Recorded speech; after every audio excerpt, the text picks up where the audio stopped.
আজকে আমি একদম মুচমুচে চিকেন রোল রেসিপি শেয়ার করব। আর শীটটাও কিন্তু তৈরি করে দেখাবো।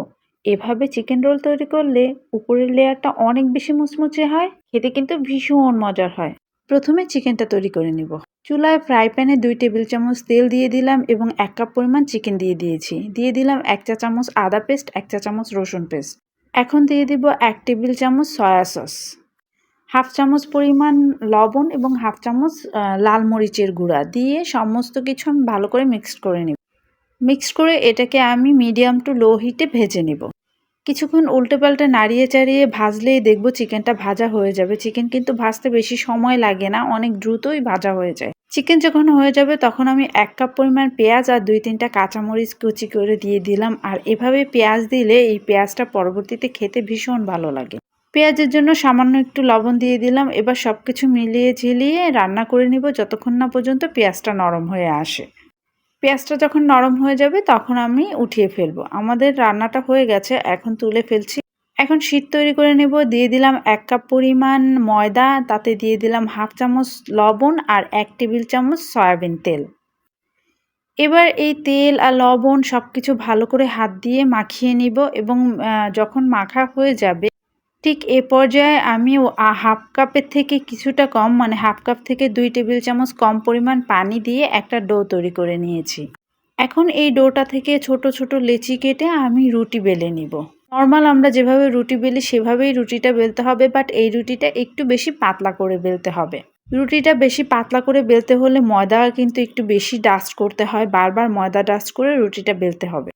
অবশ্যই রুটিটাকে একদম পাতলা করে বেলতে হবে। রুটিটা যদি মোটা হয় তাহলে ক্রিস্পিটা কিন্তু খেতে ভালো লাগবে না। ক্রিস্পিটা তখন অনেক হার্ড লাগবে খেতে। তো মনে রাখতে হবে রুটিটাকে একদম পাতলা করে বেলতে হবে।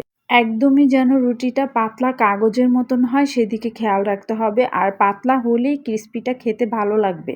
রোলটা মুচমুচে হবে আর এটা সংরক্ষণ করে আপনারা রাখতে পারবেন।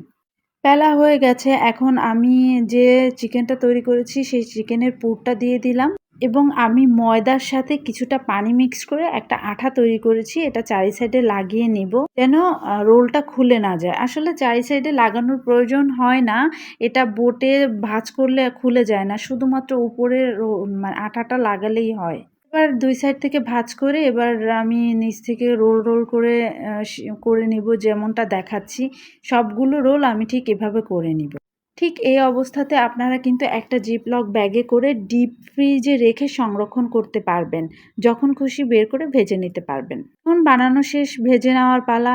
চুলায় পর্যাপ্ত পরিমাণ তেল দিয়ে দিই এবং রোলগুলোকে দিয়ে দিলাম। রোলগুলোকে আমি একদম ডুবো তেলে ভেজে নিব। আর রোলগুলো ভাজার সময় চুলার জালটা কিন্তু আমি মিডিয়াম টু লো রেখেছি।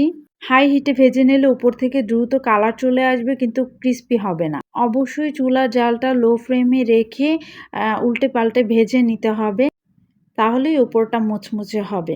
আর এভাবে ভাজার পরে এই মুচমুচে অবস্থাতেও কিন্তু আপনারা এয়ারটাইট বক্সে রেখে 2 দিন পর্যন্ত এরকম মুচমুচে রেখে খেতে পারবেন। ভাজা হয়ে গেছে। এভাবে রোল তৈরি করলে উপরের লেয়ারটা কিন্তু অনেক বেশি মুচমুচে হয় আর খেতেও কিন্তু ভীষণ মজার লাগে। একবার হলেও ট্রাই করে দেখতে পারেন। আশা করি আজকের এই সহজ রেসিপিটি সবার কাছে খুব বেশি ভালো লাগবে।